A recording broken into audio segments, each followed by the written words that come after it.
যে সবগুলো গেছে মনে করেন ঘর দুয়ার, বাড়ি ঘর দুয়ার, রাস্তাঘাট, ফসলি জমিন, পুকুরের মাছ, গরু গোতান বন্যার কারণে একে একে 3 দৌড়ার ধরে বন্যার পানি আছে, 3 দৌড়ার ধরে আপনার এইভাবে মানুষের ক্ষয়ক্ষতি হয়েছে। নদী ভাঙার কারণে দীর্ঘদিন এখানে স্থানীয় লোক বিভিন্নভাবে ক্ষয়ক্ষতির আশঙ্কা থাকে সবসময় এবং ক্ষয়ক্ষতি হচ্ছে, অনেকভাবে ক্ষতিগ্রস্ত হচ্ছে। এই ক্ষতিগ্রস্ত পোষানোর মতো না।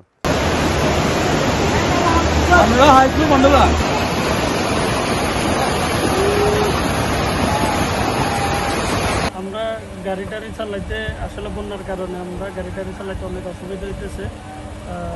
যাত্রী নিয়ে আসার অনেক সমস্যা, রাস্তাঘাট সব ভেঙে গেছে আপনার বন্যার কারণে।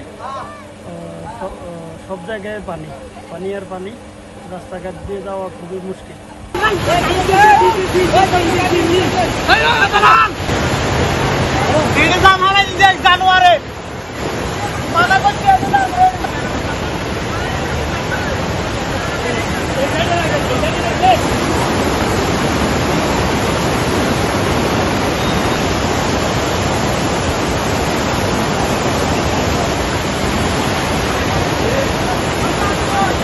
অনন্তপুর, ধনুকুন্ডা, নোয়াপুর, কালীবাজার ফসলের জমি সব ডুবে গেছে, আর বাড়িঘর ব্যাপক ক্ষতি হয়েছে, আর পুকুরের মাছ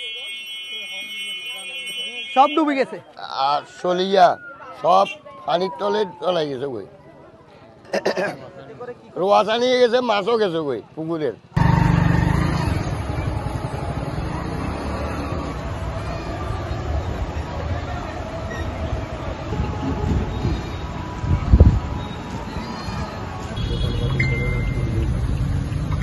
সব ভিডিও খেলে গেল।